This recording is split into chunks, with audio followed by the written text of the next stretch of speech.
বাদ দিয়ে শান্তি হয় না, কোরআনকে বাদ দিয়ে শান্তি হয় না, সিজদা বাদ দিয়ে শান্তি হয় না, গুনাহের কারণে শান্তি আসে না। নওজোয়ান, আমার যুবক ভাই, আমি এক বন্ধু তোমার, আমি এক দরদি ভাই, আমি তোমাদের পাশেই থাকি দোস্ত। আমি এক ব্যথা ভরা দিল নিয়ে বললাম, নওজোয়ান, গুনাহ ছেড়ে দাও, মোবাইলে অশ্লীল ছবি দেখা ছেড়ে দাও জোয়ান, কোন ভিন মহিলাকে কষ্ট দেওয়া ছেড়ে দাও, কোন অন্য নারীর সাথে সম্পর্ক গড়া ছেড়ে দাও, কোন বোনকে কষ্ট দিও না, কোন বোনের সাথে অবৈধ সম্পর্ক করো না। আল্লাহর কসম, এই গুনাহ তোমার ইজ্জত দেবে না। গুনাহ ফেরাউনকে দামি বানায় নাই, গুনাহ নমরুদকে দামি বানায় নাই, গুনাহ সাদ্দাতকে দামি বানায় নাই, গুনাহ কারুনকে দামি বানায় নাই। আল্লাহর নাফরমানি সবাইকে লানত দিছে, অভিশপ্ত বানাইছে। পৃথিবীতে কোন নাফরমান শ্রদ্ধার সাথে ইজ্জতের সাথে স্মরণ হয় নাই। ঠিক কিনা বলেন না কেন? তুমি হারায় যাবা, তোমার নাম থাকবে না, তোমার নাম থাকবে না। এজন্য মেহেরবানি করে, দয়া করে এটুকু কথা আমার মেনে নাও, এটুকু কথা দোস্ত গ্রহণ করো। ছেড়ে দাও অন্যায়, ছেড়ে দাও অশ্লীলতা। হিন্দুস্তানের শ্রেষ্ঠতম আলেমে দ্বীন ছিল, ভারতের একজন বিখ্যাত আলেম ছিলেন মুফতি কিফায়েতুল্লাহ রাহমাতুল্লাহ আলাইহি। দারুল উলুম দেওবন্দ মাদ্রাসার প্রধান মুফতি ছিলেন। সারা পৃথিবীর লাখো মানুষের হাজারো আলেমের উস্তাদ ছিলেন তিনি, আল্লামা মুফতি কিফায়েতুল্লাহ রাহমাতুল্লাহ আলাইহি। আমরা কিতাবে পড়ছি, ওনার পূর্বপুরুষ ছিল মুচি, জুতা সিলাইতো, জুতা সিলাইতো, মুচি ছিল, মুচি। কোরআন এক মুচিওয়ালার সন্তানকে সারা হিন্দুস্তানের শ্রেষ্ঠ আলেমে দ্বীন বানায় দিছে, আলেমে দ্বীন বানায় দিছে। কামারের দোকানে কাজ করত, সেই মানুষটাকে জামানার শ্রেষ্ঠ মুহাদ্দিস বানাইছে কোরআন। ইমাম আবু ইউসুফ, ইমাম আবু হানিফার ছাত্র, এক টানা 30 বছর গোটা ইসলামী সাম্রাজ্যের প্রধান বিচারপতি ছিল। আজকের দেশ না, তখনকার সাম্রাজ্যের হিসাব কিতাবে লিখছে। এখনকার বইয়ের গবেষণা এটা যে আমাদের এই বাংলাদেশের মতো 200টা বাংলাদেশ একত্র করলে যে দূর হয়, এর দূর ছিল ইসলামী রাজ্যের সীমানা। এত বড় সাম্রাজ্যের প্রধান বিচারপতি ছিল ইমাম আবু ইউসুফ। ছোটবেলায় ধোপার বাড়িতে কাজ করত,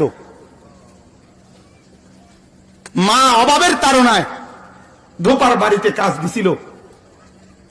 বাবা মারা গেছে, মা ছেলেকে বলছে, আবু ইউসুফকে, বাবা সংসার চালাইবার কেউ নাই, ধোপার বাড়িতে কাজ করে হলেও সংসার চালাও। ইমাম আবু ইউসুফ ধোপার বাড়িতে যাওয়ার আগে ইমাম আবু হানিফার মজলিসে একটু বসতেন, আবার ওই কাজের টাইম হইলে চলে যেতেন। আবার পরের দিন আসলে উনি যখন কোনো সবক জিজ্ঞাইতেন, উনি সবার আগে বলে দিতেন। তো ইমাম আবু ইউসুফ বলতেন, তুমি মাঝখান দিয়ে কই যাও? ইমাম আবু হানিফা বললেন, বলছে, হুজুর আমার পরিবারের অবস্থা তো হলো এই যে আমি ধোপার বাড়িতে কাজ করি।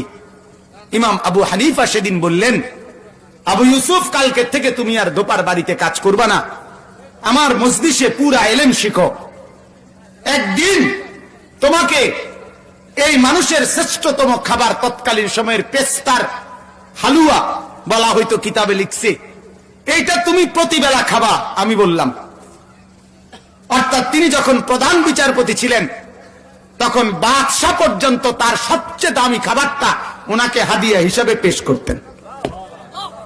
এই জন্য আমার বাপ, আমি আপনাদের কাছে আবারও বললাম, আল্লাহকে বাদ দিয়ে শান্তি হয় না, কোরআনকে বাদ দিয়ে শান্তি হয় না, সিজদা বাদ দিয়ে শান্তি হয় না, গুনাহের কারণে শান্তি আসে না।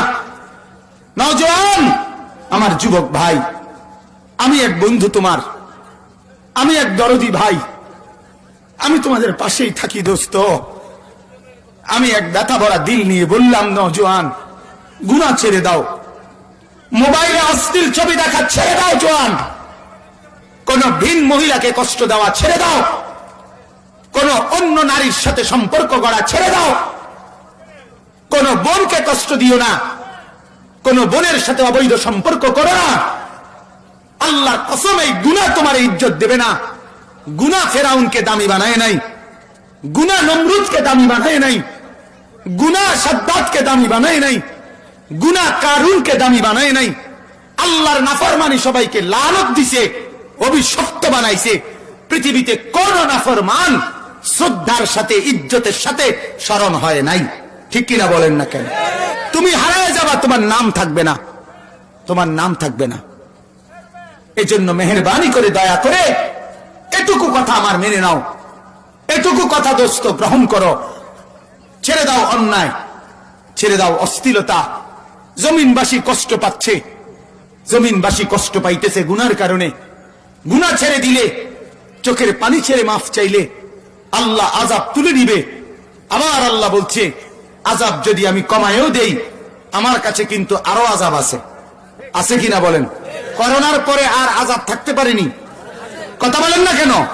ফেরাউনকে আল্লাহ যেই আযাব দিয়া মারছে, যে স্টাইলে, নমরুদরে আল্লাহ কোন হে স্টাইলে মারে নাই।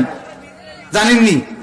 নমরুদকে যে, ভাই কথা বলেন না, এই একটা লোক কথা বলবেন না, কাউরে জায়গা করে দিতে কথা বলবেন না, যার যেমনি সুবিধা হয়ে বসুন, পরে ঠিক হবে। এখনো বহুত জায়গা আছে। তো বলতেছিলাম, আল্লাহ পাক কাউকে এক আইটেমে কি দেয় নাই? আযাব দেয় নাই। ফেরাউন রে ফানিত সুবাইয়া মারছে, নমরুদ রে কি ফানিত সুবাইয়া মারছে? নমরুদ রে মশা দিয়া মারছে, তো আব্রাহারে মশা দিয়েই মারছে, পাখির থেকে ফেলানো পাথর দিয়া মারছে। কওমে লুতকে জমিন উল্টাইয়া মারছে, কওমে আদকে ঘূর্ণি ঝড়ের মাধ্যমে মারছে। এক এককে এক এক রকম আযাব দিয়া দিয়া আল্লাহ মারছে।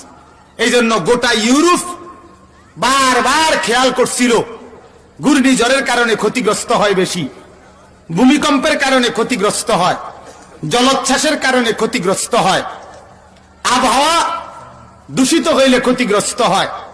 এই জন্য ঘূর্ণিঝড় মোকাবেলার জন্য বহুত প্রযুক্তি ব্যবহার করছে, জলোচ্ছ্বাস মোকাবেলা করার জন্য অনেক প্রযুক্তি বানাইছে, ভূমিকম্প সহনীয় রড স্টিল বানাইছে। কুদ্দুস জিরানি লইছিল যে যা আপাতত আর কোন ক্ষয়ক্ষতি হইতো না, এবার কুদ্দুর আরাম করি। আল্লাহ কয়, নাকে ছিদ্র দিয়ে এবার একটা আযাব দিলাম, এইটা ঠেকানোর জন্য এখন কি করবা তুমি একটু ফিকির করো। আল্লাহ বলেন, আচ্ছা ঘূর্ণিঝড় আর দিলাম না, মনে করো জলোচ্ছ্বাস আর দিলাম না, শুধু সর্দির টেম্পার একটু বাড়ায় দিলাম। ঠিক কিনা বলেন না কেন? কাশির টেম্পার কদ্দুর বাড়ায় দিলাম, গলা ব্যথার টেম্পার একটু বাড়ায় দিলাম। টেম্পারেচার একটু বাড়ায় দেওয়াতে এখন হয়ে গেছে এটা করোনা, এখন হয়ে গেছে এটা মহামারী। নলে সর্দি কাশি কি পৃথিবীতে 2020 সালে নিয়ে শুরু হয়েছে? সর্দি কাশি কেউ অসুখ হিসাবে ধরতো? গণাতো তো ধরতো না। আমার পুরা মনে আছে, আমি লক্ষ্মীপুর টুনচর মাদ্রাসায় পড়তাম।